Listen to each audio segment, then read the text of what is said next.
What's up? How are you? Doing great as usual. Tip top एकदम सही है. Nice. चलिए. Finally, we are moving towards the conclusion of the chapter. And third जो point है उसमें ऊपर मतलब वही दिया हुआ है कि बहुत violence हुआ तो non cooperation movement जो था वो withdraw कर लिया था and all that just introduction is given. So I am jumping up to directly the first subtopic of point number 3. ठीक है, which is the very prominent and the very मतलब तुम्हें ये शायद एक ही बार पढ़ना पड़ेगा, तुम्हें रिवाइज तक नहीं करना पड़ेगा. डांडी मार्च. डांडी मार्च, it is also called the salt march and the civil disobedience. तो ये वाले टॉपिक में मैं थोड़ी सी स्पीड रखूंगी बिकॉज जो चीजें रिपीट हो रही मुझे लगेंगी कि हाँ ये कुछ नया है जो शायद तुम नहीं पढ़ रखे हो. That I will explain. Otherwise जो सिर्फ डेटा दिया है कि यहाँ से शुरू किया था डांडी मार्च, फिर यहाँ गए, फिर this was the reason and all that, you already know it right. So Dandi march क्यों हुआ था? डांडी मार्च इसीलिए किया गया था. It was to break. Why is it called salt march? It was done to break the taxes जो salt पे लगाए गए. अब क्यों सॉल्ट पे लगाए गए टैक्सेस प्रॉब्लम थे? सॉल्ट क्या सिर्फ अमीर लोग खाते हैं या सिर्फ प्रिविलेज्ड लोग खाते हैं? नहीं, गरीब से गरीब इंसान जो झुपड़ी में भी रहता है वो भी सॉल्ट खाता है. ठीक है. अब अगर सॉल्ट के टैक्सेस बढ़ जाएंगे तो क्या बढ़ जाएगा? सॉल्ट के प्राइसेस. सॉल्ट पे या किसी भी चीज पे अगर टैक्सेस लगते हैं तो क्या हो जाता है? उसकी प्राइस बढ़ जाती है. तो सॉल्ट मार्च या डांडी मार्च जो थी या सॉल्ट सत्याग्रह जो भी बोलते हैं, इसको अलग अलग नाम है. ठीक है. वो क्यों हुआ था कि गांधी जी ने ये सोचा और बहुत सारे रेवोल्यूशनरीज ने ये सोचा कि salt is something which even the poor buy. ठीक है, गरीब लोग भी खरीदते हैं, तो अगर टैक्सेस लगा दोगे तो वो क्या भूखे रह जाएंगे? सॉल्ट के बिना खाना बनेगा? नहीं बनेगा. एक दिन रोटी खा लोगे, 2 दिन रोटी खा लोगे, उसके बाद दाल सब्जी तो चाहिए ना, है ना? या सो ही डिसाइडेड कि ये अब इनका बहुत हो गया. ठीक है, and now something has to be done. तो he decided to break this salt law और उन्होंने सोचा कि ही विल वॉक. ठीक है, वो चलते हुए जाएंगे, डांडी मार्च पूरी होगी and he will he took the salt in his hand and he broke the law. तो वो जो टैक्सेस लगाए गए थे सॉल्ट पे वो हटा देना चाहते थे. वो चाहते थे ब्रिटिशर्स वो टैक्सेस हटा दे और इसीलिए उन्होंने सॉल्ट लॉ यानी कि डांडी मार्च की. ठीक है. Mahatma Gandhi found in salt a powerful symbol that could unite the nation. Why was it a powerful symbol to unite the nation? गरीब से गरीब इंसान यानी कि हर कोई सॉल्ट को कंज्यूम करता था.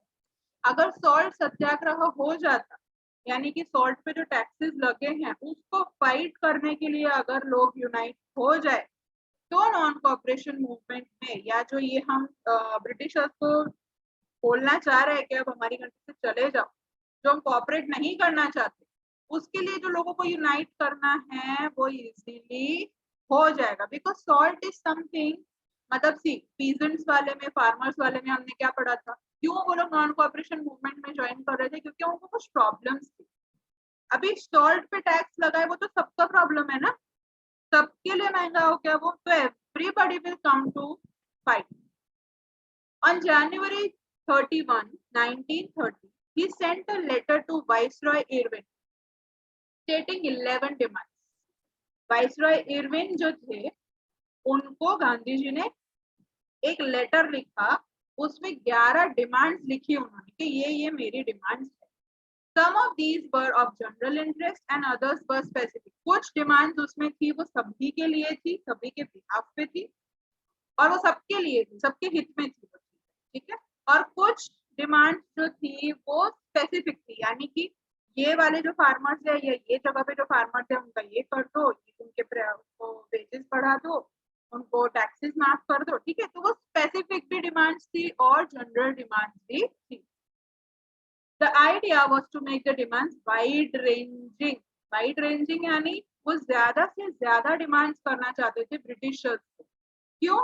ताकि ज्यादा से ज्यादा लोगों की नीड्स सेटिस्फाई हो पाए. जो लोग नॉन कॉपरेशन मूवमेंट में ज्वाइन किए हैं ये सोच के कि मेरी ये प्रॉब्लम सॉल्व हो जाएगी अगर मैं इनको सपोर्ट करता हूँ तो उनको जवाब तो देना पड़ेगा ना, वो पूछेंगे ना कि भाई मेरी प्रॉब्लम का क्या। इसीलिए ज्यादा से ज्यादा डिमांड्स को ब्रिटिशर्स तक पहुंचाया गया। The idea was to make demands wide-ranging so that all the classes within the Indian society could identify with them and everyone could be brought together in a united campaign. सबको ये लगे कि देखा मेरी भी डिमांड लिखी गई है इसमें, देखा मेरी मेरी जो प्रॉब्लम थी उसका सोल्यूशन आ गया।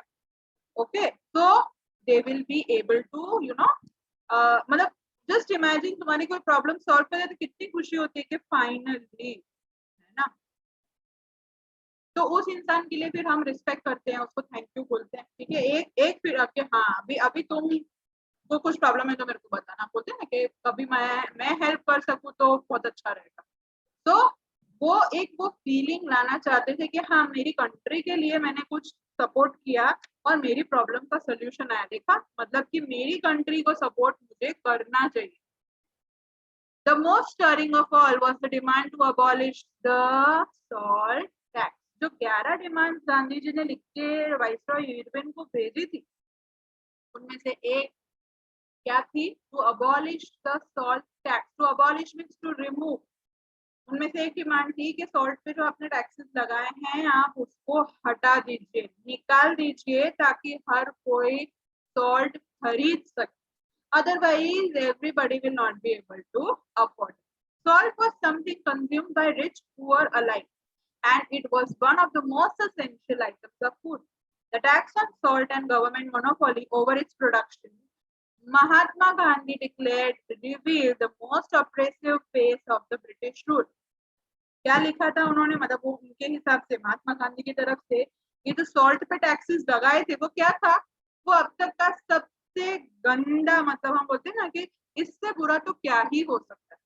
तो गांधी जी के हिसाब से ब्रिटिशर्स ने नो डाउट बहुत वायलेंस किया था, बहुत सारे ऐसे लॉज बनाए थे जो बहुत हार्मफुल थे, but salt tax was something very very, मतलब हम बोलते हैं ना कि that's the bottom line, that's the bare minimum, कि मतलब इससे बुरा क्या होगा, ठीक है।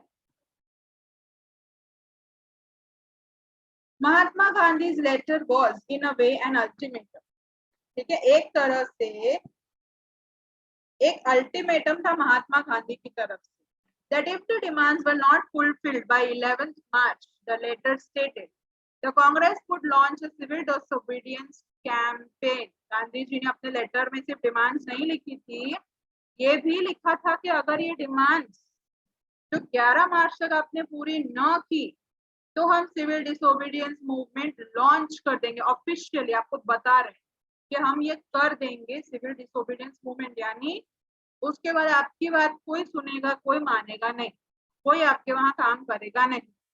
Civil mean citizen, disobedience disobey करना। Irwin was unwilling to negotiate. तो महात्मा गांधी, हाँ, he was unwilling to negotiate, यानी वाइसरॉय इरविन ने पहली बार में बात मानी नहीं कि तुम्हारी कोई भी डिमांड हम पूरी नहीं करेंगे। So Mahatma Gandhi started his famous salt march accompanied by 78 of his trusted volunteers. The march was over 250 miles from Gandhiji's ashram in Sabarmati to the Gujarati coastal town of Dandi. Why do we call it Dandi March? Because Sabarmati आश्रम अहमदाबाद से उनकी walk शुरू हुई थी, ठीक है, पद यात्रा जो बोलते हैं, पैरों पे चल के जाते हैं उसे पद यात्रा बोलते हैं, ठीक है। तो पद यात्रा उनकी शुरू हुई थी कहाँ तक, कौन सी जगह की तरफ, to the coastal region called Dandi. The volunteers walked for 24 days. 24 days तक चलते गए, about 10 miles a day. Thousands came to hear Mahatma Gandhi wherever he stopped, and he told them that what he meant by Swaraj and urged them to peacefully defy the British. ठीक है, क्या बोल रहे हैं, हर रोज वो लोग 10 miles चलते थे, 10 दिन लगे, सॉरी 24 डेज लगे उनको साबरमती आश्रम से डांडी पहुंचने, और महात्मा गांधी बीच में जहां भी मतलब पूरे के पूरे मतलब वो जो वॉलेंटियर्स थे और गांधी जी थे वो लोग जहां भी रुकते थे तो गांधी जी को सुनने के लिए लोग कहाँ कहाँ से आते थे and he always used to tell people to support the non-cooperation movement, to support in the revolts, ताकि हम ब्रिटिशर्स को हरा पाए सब मिलजुल के. On 6th April, he reached Dandi and ceremonially violated the law. Manufacturing salt, boiling tea, salt by boiling tea water. ठीक है, क्या बोल रहे हैं? उन्होंने क्या किया? 6 अप्रैल को फाइनली वो डांडी पहुंचे और उन्होंने सॉल्ट उठाया. वो कोस्टल रीजन में जो था, मतलब जो ऑब्वियसली सॉल्ट कहाँ से आता है? समंदर से आता है ना सॉल्ट. हाँ, तो उन्होंने वहां से सॉल्ट उठाया and he broke the law. अब सॉल्ट पे जो टैक्सेस लगे थे वो तो प्रॉब्लम था ही, उसके साथ साथ क्या बहुत बड़ा प्रॉब्लम था? ब्रिटिशर्स ने बोला कि सॉल्ट सिर्फ और सिर्फ हम ही प्रोड्यूस करेंगे, आप में से कोई प्रोड्यूस कर सकता नहीं है. यदि आप में से किसी ने प्रोड्यूस करने की हिम्मत की तो फिर अंजाम अच्छा नहीं होगा. तो ब्रिटिशर्स ने दो बैन लगाए थे. क्या? एक तो टैक्सेस लगाए थे सॉल्ट पे, और सॉल्ट प्रोडक्शन कोई और नहीं कर सकता उनके अलावा. ठीक है. This marked the beginning of the civil disobedience movement. How was this movement different from the non-cooperation movement? And people were now asked not only to refuse cooperation, but also to break the colonial laws. अभी तक जो बहुत शांति से होता है ना, हम लोग भी पहले पहले बहुत शांति से मतलब डिसीजन लेते हैं, बहुत शांति से कोई भी प्रॉब्लम से डील करते हैं, या कोई हमारे साथ मिसबिहेव करता है तो हम बहुत लेट गो करते हैं. लेकिन जब से पारा चढ़ जाता है हमारा कि बस अब पानी गया सर के ऊपर, अब ये बचेगा नहीं, तो क्या बोल दिया उन्होंने सिविल डिसोबीडियंस मूवमेंट में? नॉन कोऑपरेशन मूवमेंट में क्या बोला था कि भाई ब्रिटिशर्स से कोई कोऑपरेट नहीं करेगा, ब्रिटिशर्स के लिए कोई काम नहीं करेगा, ब्रिटिशर्स जो कमोडिटीज बेचते हैं वो कोई खरीदेगा नहीं, उनके एजुकेशन सिस्टम में कोई पढ़ने नहीं जाएगा या पढ़ाने नहीं जाएगा. That was non cooperation.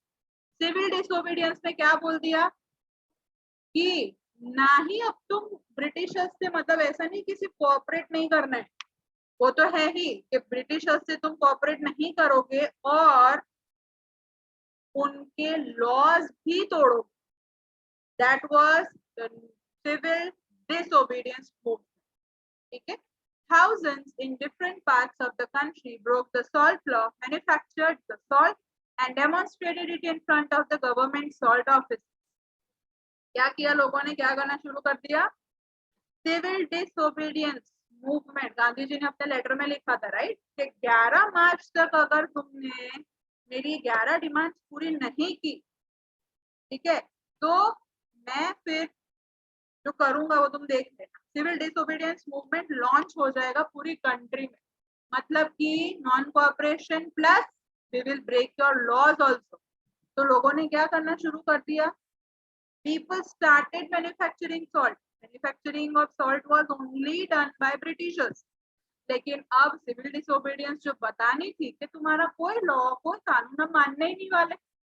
ठीक है, तो ब्रिटिशर्स ने जो लॉ बनाया था कि नहीं सॉल्ट जो है वो तो हम ही प्रोड्यूस करेंगे, तो वो लॉ को फाइनली तोड़ दिया गया. और सिर्फ प्रोडक्शन ही शुरू नहीं किया इंडियंस ने सॉल्ट का, ब्रिटिशर्स की जो फैक्ट्रीज और इंडस्ट्रीज होती थी जहाँ सॉल्ट मैन्युफैक्चर होता था उसके बाहर जाके खड़े हो जाते कि देखो हमने भी सॉल्ट बनाया, जो करना है करो. ठीक है. As the movement spread, foreign clothes was boycotted, liquor shops were picketed. ये हम ऑलरेडी नॉन कोऑपरेशन में देख चुके हैं. Peasants were refused to pay revenue and the चौकीदारी taxes.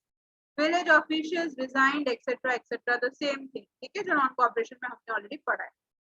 Worried by the development, the colonial government began arresting the Congress leaders one by one. ये जो civil disobedience movement था, non cooperation movement में हमने देखा था कितना वायलेंस हुआ था और उसके क्या कॉन्सिक्वेंसेस थे.